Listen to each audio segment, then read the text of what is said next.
Assalamu alaikum wa rahmatullahi wa barakatuhu. Bismillahir Rahmanir Rahim. Nahmaduhu wa nusalli ala rasulihil kareem. Amma ba'd. Brothers and sisters, welcome to our weekly program, Got Questions, Ask Children of Adam. We ask Allah subhanahu wa ta'ala to keep us in the company of the righteous in this world and raise us amongst the righteous on the day of Qiyamah. Mufti Abdullah Sahab, assalamu alaikum. Wa alaikum assalam wa rahmatullahi wa barakatuh. How are you? How's everything? Alhamdulillah, everything is well. MashaAllah, MashaAllah. How's the cold treating you in New York? I'm used to it. You grew up in Buffalo. Yeah. Seriously, this like feels normal? No, this actually feels like summer. Oh man, no, it is kind of cold, man. It is kind of cold. It's okay until it starts to get windy. Then you feel the cold. Yeah, true. Yeah. Very, very true. Very, very true. SubhanAllah. Mufti Sahab, we have some questions that have been previously asked already, so let's get to some of those questions, and then inshallah we can take some of the questions that start coming in as live, inshallah. So the link that was shared previously with our brothers and sisters online to post their question, one of the question was, what exactly is ilmun nafi'? Bismillah ar-Rahman ar-Rahim. There is a dua, Allahumma inna nas'aluka ilman nafi'a, O Allah, we ask you for beneficial knowledge, wa rizqan wasi'a, and abundance in provision, wa shifa'an min kulli da', and we ask you to cure us from all diseases. Generally speaking, ilmun nafi' will be translated as beneficial knowledge. Knowledge which is beneficial in Sharia is any knowledge which we learn and we start to apply it within our lives, or at least we try to start applying it within our lives. That's what beneficial knowledge is. The opposite of that would just be knowledge which one attains, but they don't necessarily apply it.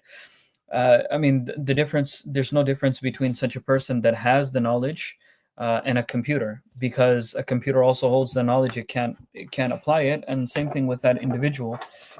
Rather, there's a hadith of the Prophet ﷺ that actually, there's many hadith and many verses of the Quran that go to the extent of saying that, for example, the verse of the Quran, كَمَثَلِ الْحِمَارِ يَحْمِلُ أَسْفَارًا. It's like a donkey that the donkey has books on it. The donkey can't apply any of those books within its life. The same way, a person who gains knowledge but doesn't apply it within their life is an example, an analogy could be given in the same way. So ilmun nafi', to be very, very simple and to summarize it, is knowledge that we gain of the Sharia and we start to apply it within our lives. For example, we learn a hadith about staying quiet. Man samata naja. Whoever stays quiet will be successful. Now, this is especially for that person that speaks a lot, and matlab, he doesn't really necessarily benefit anyone while he's speaking. So this hadith would apply definitely to such a person. They learn that hadith and then they start to apply it. That would be ilmun nafi'. On the other hand, ilm would just, or actually, if he just learns it, or they just learn it and they don't apply it, then it's just there. It's just memory. It's just information, I guess, right? I guess they're more. It's just hard drive, bro. Yeah, that's all it is, bro. So a follow-up question to that is that when we talk about ilm or ilmun nafi', does it have to be only religious education? That was one of the questions that someone had recently asked me in a weekend school as well, is that does it only refer to a person studying Quran or Hadith or the books related to Islamic knowledge, or it could refer to academic work that is non-Islamic, but that may lead him towards Allah subhanahu wa ta'ala?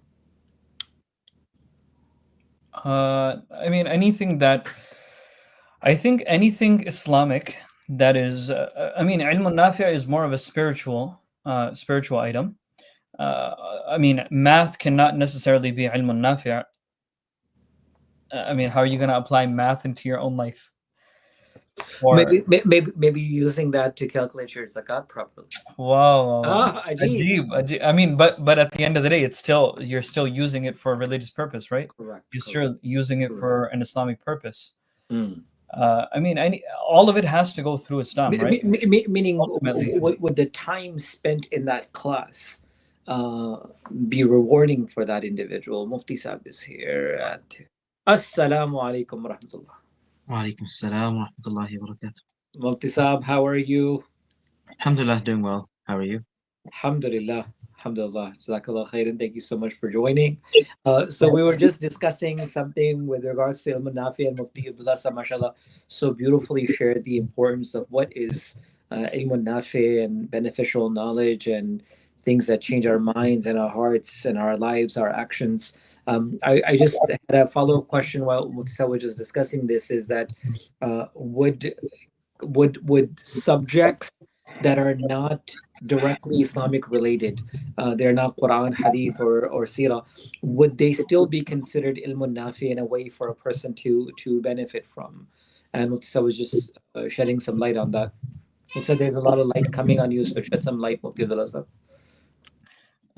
You're just saying Anything that helps the individual in their religion, anything, right. Whether that's science, math, medical, whatever it is, anything that helps that individual in some way, shape, or form in their religion would be considered ilmun nafi'.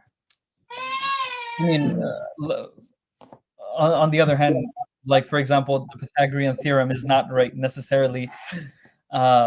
We wouldn't classify it as ilmun nafi', but at the same time, it's not something bad. Right? I mean, unless you stretch it and you go to the extent of saying, okay, they learn this subject and they learn all of these things to get a degree, and with that degree they're going to provide for that family, and that comes under the hadith of the Prophet sallallahu alaihi wasallam, providing for your family is necessary actually. So I mean, technically, yeah, you could make a stretch and do that as long as there's no haram elements involved. So there are three comments sort of connected to this. Let me put them up on the screen, and then we'll go back and see if Mufti Muasa wants to share some thoughts. So there's three comments that might be a little bit related to this. What if you teach someone good knowledge to make halal money? Now they never have to earn or eat haram rizq. Number one. So technically, won't that help the person who taught it in the grave? Math, English, etc. can all be in munafi, then why do some madaris or madrasi not recommend receiving a secular education? Mufti Muasa, would you like to shed some light on that? Madaris not recommend receiving secular education. I'll leave the first one from Abdullah. The second one, I don't know which madrasa doesn't allow or doesn't encourage it. As far as I'm aware, every single madrasa or every single Islamic institute in New York City and elsewhere not only encourage it, but they also teach it. Students are required to sit in those classes. I don't know any institute in New York City or in New York State or even perhaps in America that doesn't encourage that. Where we studied in South Africa, they taught us, it was within the Alamiya system.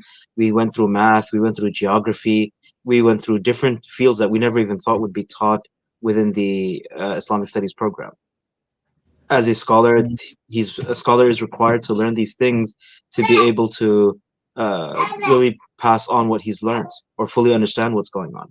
For example, if a scholar doesn't know math, he's not going to be able to work out zakat issues or inheritance issues.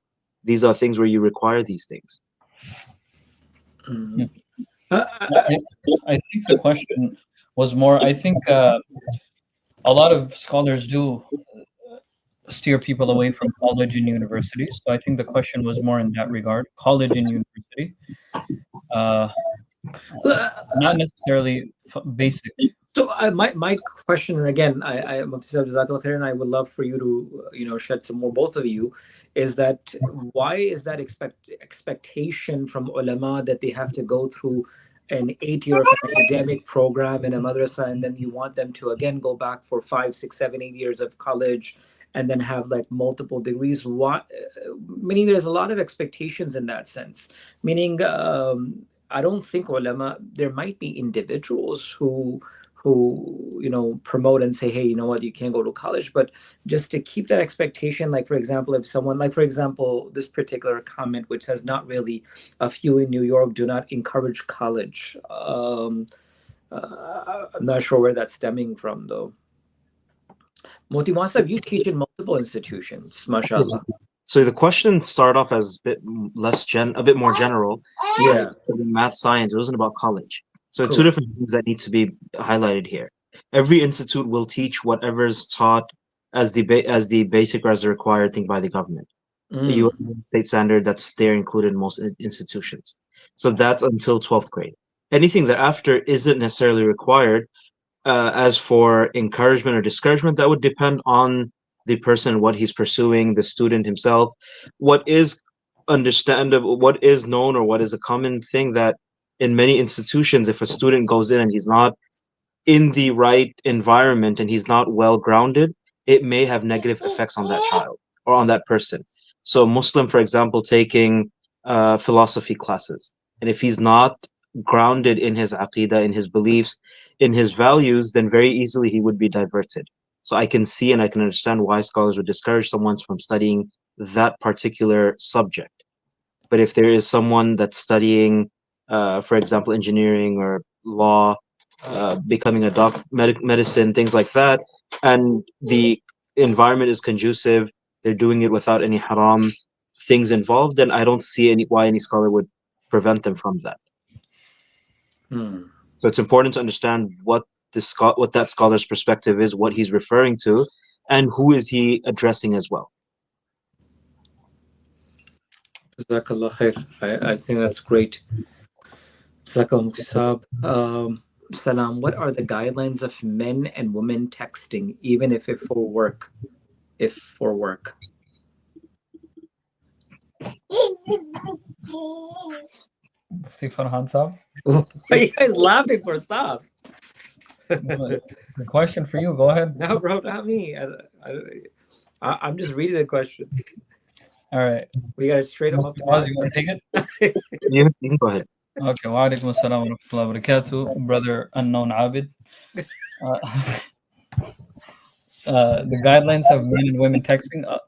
So men and women texting or talking, there should be no casual conversations. No chit-chatting, unnecessary comments, unnecessary conversations. Not when it comes to work. Preferably, if you could have a third person within that group, that would be good. Otherwise, I mean, if it's strictly work and you keep the conversation respectful, and I don't think it should be texting. Just send a text or an email or whatever. Don't prolong the conversation longer than it needs to be. Just get straight to the point, and that's it. That should be fine. Obviously, I also have to put a little disclaimer in there that if you could stay away from it, and if it's not necessary, then you should. But if it's for work reasons and it's necessary, and you keep it respectful and it's straight to the point, and there's no unnecessary comments or flirting and whatnot, then it's fine. It should be fine. And make istighfar along with it, so your intention stays correct. Mufti Wasab, you were going to say something? No, Mufti Abdullah mentioned this. Fine. Jazakumullah khair. Jazakallah khair. Which is more reliable as an agency? Which is more reliable as an agency, Hafsa or HMS? What are the differences? What are the differences? Oh my gosh, man. Brother fitna. Both of them are reliable, man. I don't know necessarily what the difference is in procedure and whatnot, but the results are the same. They certify. Whoever they certify, you can eat from their restaurants or you can purchase the meat. So the result is the same. Mufti Maaz? I would agree. The purposes are the same for both of them, to provide a halal, or to provide contentment to the public and to the people in general that what you're eating is legitimately halal. There are definitely differences in the procedure or the protocols or how they go about doing certain things. but the end result of both of them being reliable and you can trust their stuff is there. You, as a general person following either HMS or Hafsa or both, would be sufficient. You don't need to say which one is more reliable. They're both reliable. They're both run and overseen by ulama who are reputable and who are trustable. As I said, there are differences in protocols and procedures. So therefore, they might reach different conclusions at times, but that's not an issue of halal or haram, Mm. right? People who certify this will eat from the other, and people who certify the other will eat from the other. And it's not that it's restricted to one organization. Sometimes it's easier when you have multiple organizations working and doing the same work. It's Mm. not competition. Both of them are doing good work, and Allah subhanahu wa ta'ala reward both of them. Ameen, ameen. Unfortunately, that sometimes there might be certain individuals in the middle that cause commotion or friction between them, but causing such friction would make you blameworthy and answerable on the day of Qiyamah. Mm. Jazakallah. Muhtasab, if we can take another few minutes, because I think it's so important, on the importance of these organizations who are doing such great work, because of how, forgive me for the words, but how shady the entire market and system is when it comes to so-called halal meat.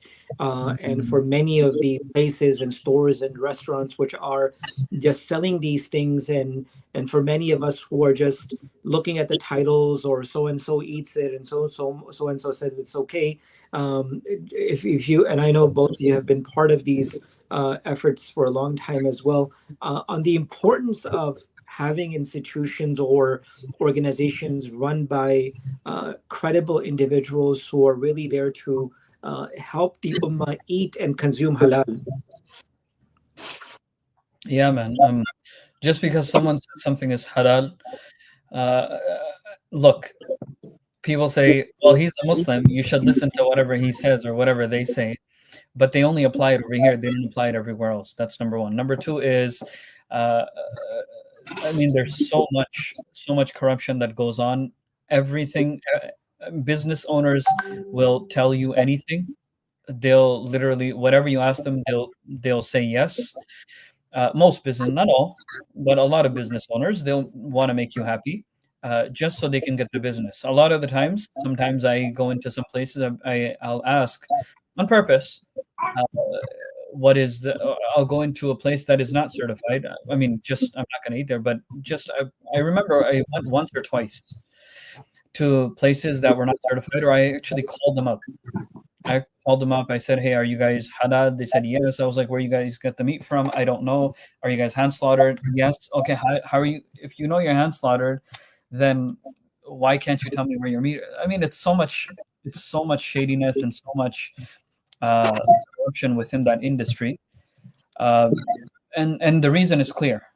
The prices for quote unquote halal, which is actually not halal, it's actually machine slaughtered, and the prices for zabiha are, there's a huge disparity between them. Zabiha, which is hand slaughtered, actual hand slaughtered according to with tasmiyah on every single animal, is going to be probably double or triple the price of what the other companies consider to be quote unquote halal. I'm saying quote unquote. Mm.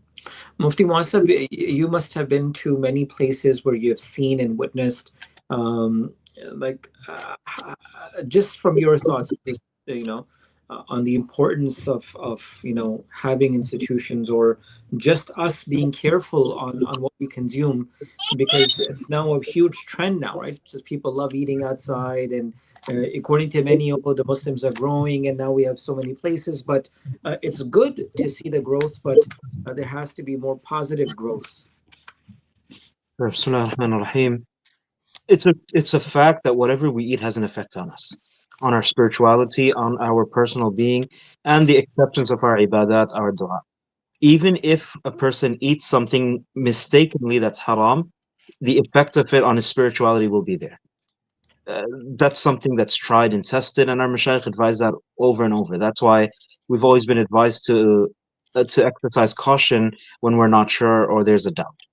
But in this case, there is no doubt. The reality when you go through these markets, and, I can say this from personal experience as I visit many places, either there's straight up ignorance or people are just corrupt, right? There are many people who are naive and they'll take a halal sign, restaurant owners, and they'll buy anything and everything that says halal without looking into anything further. I've been to places where the guy said it's in Arabic and English, so it must be halal.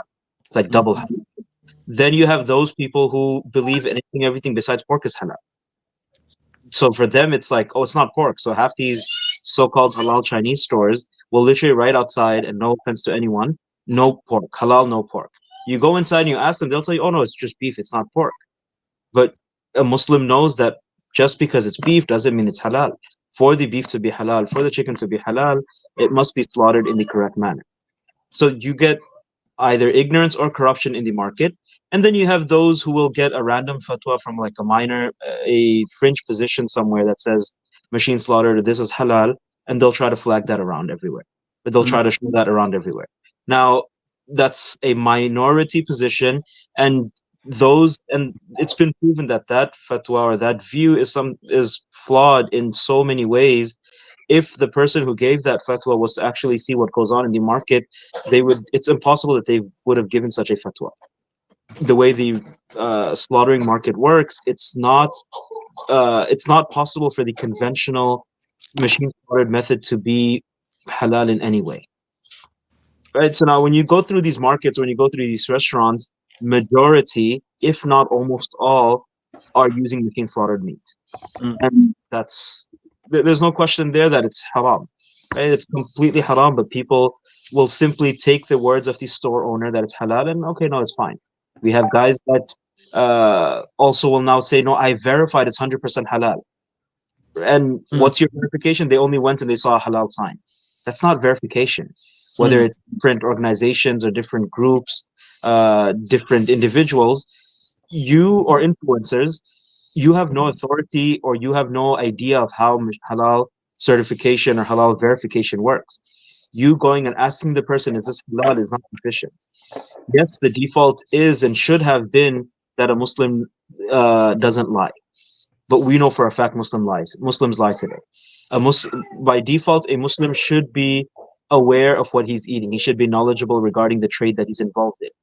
But it's unfortunate that most Muslim restaurant owners have no idea what halal is. Simply a halal sign is sufficient for them.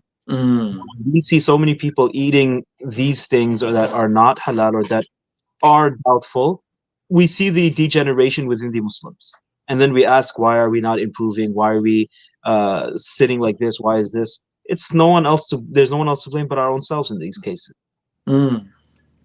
So as a Muslim and as a consumer, as a customer, it's your duty it's your right to know what you're eating. When you demand from the restaurant owners that we want something which is legitimately certified, something that's legitimately halal, then they have no choice but to meet your demand because you're the consumer. And if you're not going to shop with them, if you're not going to eat from them, they're not going to make business. So when you show them the demand, they will bring it in. And what's also important to note, it's not just meat. Right? Anything and everything nowadays can be halal or haram. Whether it's something as simple as sauces, bread, cheese, cookies, there are ingredients that are placed within them that are not halal. Sauces very commonly will have alcohol, will have enzymes or gelatin, different things added on just to add the flavor. Natural flavors is a common ingredient in almost everything today. And natural flavors can include anything and everything that comes from nature. A common ingredient in this is beaver anal glands from the beaver. But a company or manufacturer is not required to mention that because it's a small amount, and they can just use the word natural flavors to cover up for them. Now, when we have organizations like Hafsa or HMS going and inspecting and certifying these places, it's not the meat only that they're checking, but every single ingredient they are checking that's in the store. And not only checking once in a blue moon, but regular checks that happen in these stores. Sometimes weekly, bi-weekly, a few times a week, depending on the place, depending on the store. There's no other organization in America that does something like this. You have these famous organizations that certify, but they won't come and monitor or audit. They'll simply look at what you have, you tell them what you have, and based on that, they'll give you a certificate. But with Hafsa, with HMS, they will actually come visit each and every store on a regular basis to make sure that what you have is completely halal. If anything is found contrary, then you'd be asked to remove that. Mm. So this form of monitoring or this form of auditing gives a general Muslim or any Muslim the peace and mind that what he's eating is halal. And so just to follow up with that, Brother Kamran says, Assalamu alaikum, may Allah reward all of you for the great work. Is mechanical slaughter considered halal? And then he says, Zabiya halal, that is. Maybe if we can put that into... Wa alaikum assalam wa rahmatullahi wa barakatuh. Allah bless you. Mechanical slaughtering, and more specifically the contemporary mechanical slaughtering that we see today, is haram. That's unanimously agreed upon by your mainstream scholars. The word zabiha initially was used to refer to hand slaughtered chicken, but in our current market, because of how bad the corruption is, anyone and everyone uses the term zabiha. Zabiha is an Arabic word which means slaughter. So the guy that's selling machine slaughtered, he'll say zabiha, yes, because it's slaughtered. So that's a lie and a deception that's in place. So if you are verifying from a store, then confirm with them what they mean by dhabiha. Is it actually hand slaughtered? And do understand as well that there are manufacturers or producers, farms or plants that will claim to be dhabiha or claim to be hand, but when you go and check, that's not always the case. Or if they are providing an amount of hand slaughtered, it's only a small amount, and the rest they get from elsewhere. They give that to you. Jazakumullah khair. So when the question, when someone asks this question with regards to mechanical slaughter, is there a permissibility that once the slaughter is done, the rest of the process of deboning, deskinning, all the other could be in a mechanical form, in conveyor belts and others? When we talk about the mechanical process itself, it refers to the time of the slaughter itself? Correct. Just the slaughtering itself. So the slaughtering itself must be done by a Muslim or a true kitabi. Now, your machine is neither. So looking at forget every other condition that's there, that machine doesn't qualify as any of that. This is aside from the fact that in many cases chickens are not even slaughtered, they're missed or they die before or in a different way. So all of those put together, you would definitely find it problematic to eat machine slaughtered chicken. Yeah, there's a lot of information. There's so many different aspects to this. What's important to also remember is you're not going to die if you don't eat something. It's sad because we will go and eat anything because, hey, it's food. But then when you eat this, it has an effect on you. It has an effect on your children. It has an effect on the du'as that you're making. It has an effect on you being, you living a blissful life with your family, with yourselves. When you have problems in your house, with your spouses, with your children, the question to ask is, what are you eating? There's that famous hadith of Nabi sallallahu alaihi wasallam that there's a person that's lost everything, he's in the middle of the desert, and now he raises his hand asking Allah subhanahu wa ta'ala to bring him back or to save him. And the hadith says, "Anna yustajabu lahu." How can his du'as be accepted? وَمَأْكَلُهُ حَرَامٌ وَمَشْرَبُهُ حَرَامٌ. His food, his drinks are all haram. How can his du'as be accepted? So this plays a big role, and it's important that we put more pressure and more emphasis on this to ensure that our well-being is there. If you avoid chicken from a place, or you don't eat it one day, or you spend a bit more to get it, you're getting rewarded for that. Also, I also want to add something to this conversation. So there's this rumor that's going around, or that's been going around, that we don't get certified. These either a restaurant owner will say it, or people that have markets, people that have shops, they'll say it, or people that don't really care about eating actual halal. What they will say is, HMS and Hafsa, they're corrupt, and they want money from restaurants, and they want this and that. Whoever says that is either ignorant or is a liar, one or the other. And by the way, I'm not on anyone's board. I'm not paid by any of those two. The reason for that is because I believe HMS is completely free, right, Mufti Maz? HMS is completely free, and I believe Hafsa charges minimal fee, or it's free too. It's like $1 a day. Yeah. So either those people who say that, they're either liars or they're corrupt and don't want to actually get certified. So for whoever is listening, what you need to do as a consumer and what we need to do as consumers, we're all consumers at the end of the day, is that we need to push our local shops and our local restaurants to start getting certified by HMS or Hafsa. If they say that we're certified by another third agency, I mean, we've looked into so many other agencies other than Hafsa and HMS. None of them are reliable. They have the same problem that Mufti Muaz mentioned. The problem is that they never come and they never check. They certify everything and anything, and they actually, you pay them a yearly fee. They'll certify anything. I mean, I can send them a fake invoice, and they'll certify me too, even if I don't have a shop. So all of these other certifiers are not legitimate. They should not be trusted. The only two that should be trusted in America are Hafsa and HMS, and anyone that says anything bad about them, in the sense that they're only doing it for money, is a liar or corrupt. Jazakumullah khair. Thank you so much. May Allah bless and reward. I think we'll take one more question. To clarify, university, this asked multiple times, that's why I'm just putting that. University would be okay for both male and female working towards a permissible degree in avoiding subjects like philosophy? Question mark. Is that a question or a statement? So you should reach out to your local scholars, and each case should be assessed individually. Sometimes these general statements are used, or general questions are asked, and it's used for the person's personal interest while misquoting the scholar or the mufti that's giving the answer. So in your particular case, if you have a situation that you want to ask about, refer to your local scholar and find out in detail. Obviously, when it comes to going to university in general or college, a person must be careful about his deen in terms of hijab, in terms of intergender interactions, in terms of the environment, whether it's conducive for him or not. This is aside from him being able to pay for his tuition properly without taking an interest-based loan. So there are many factors to consider what subject a person would be studying.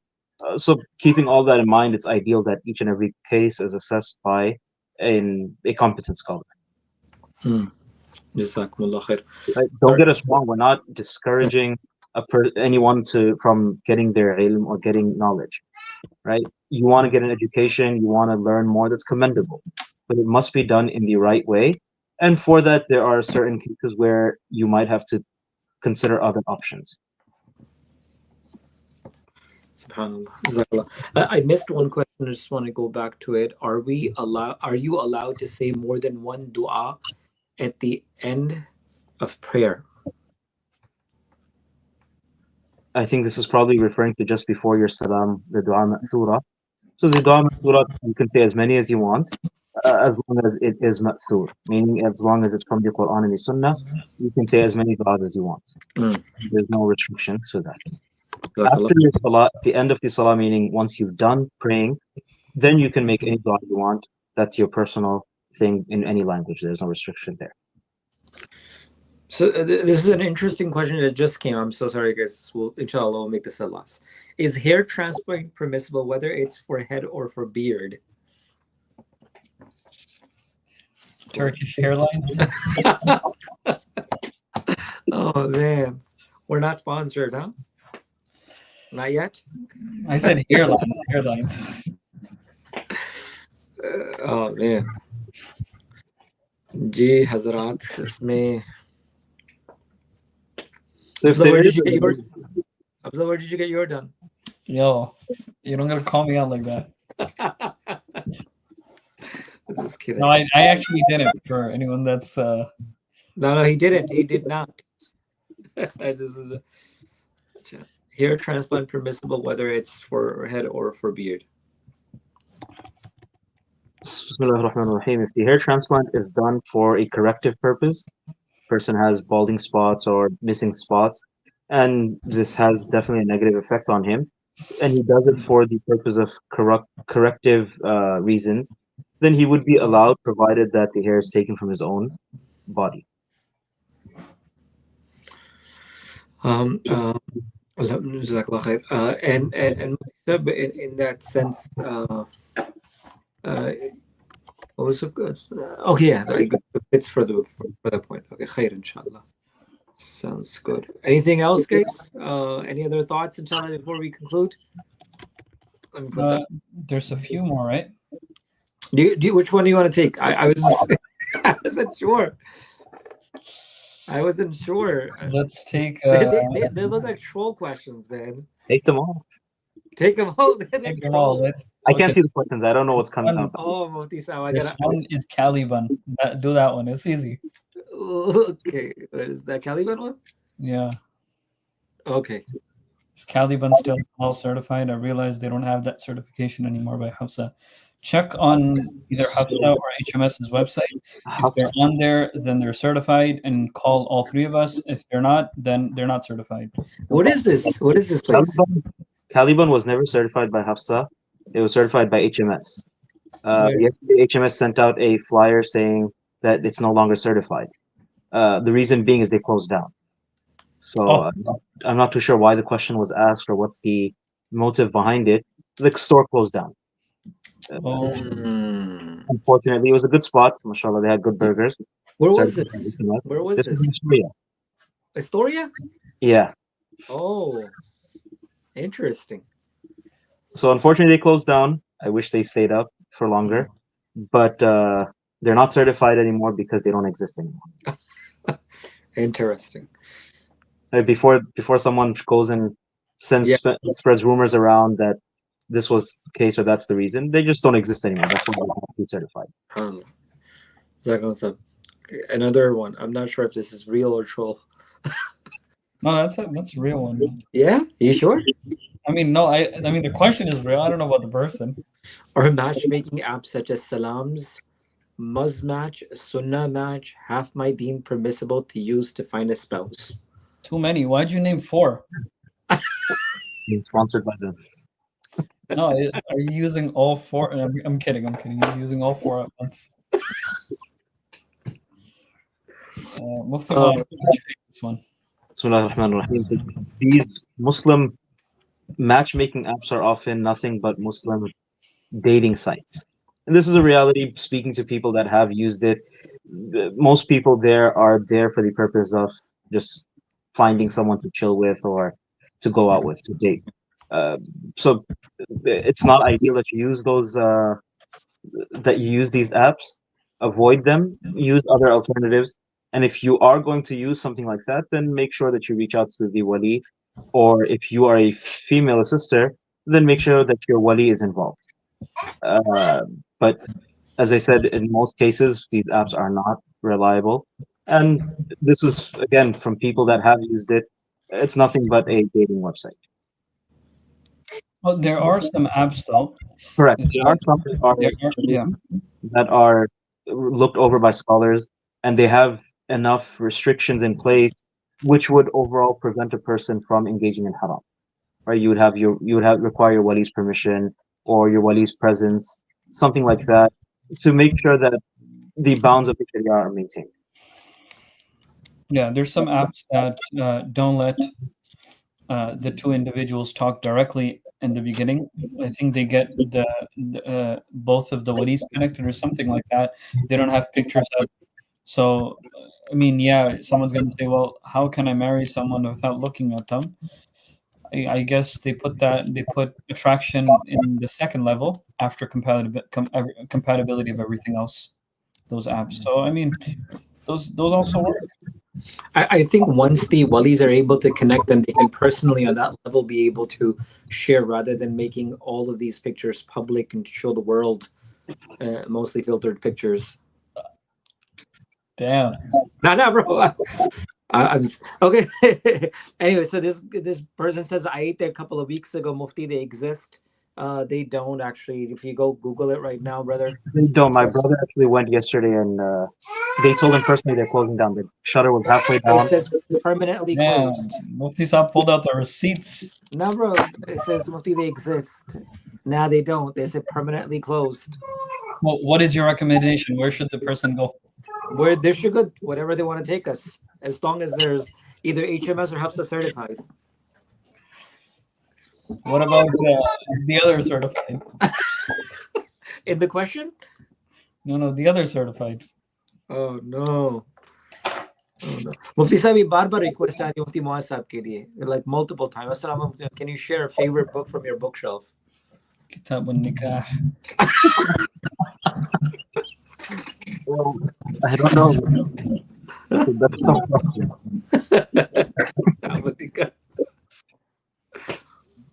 That's a tough question, really. I don't know. It depends on days, moods, time. It depends on what I'm working on, what's going on.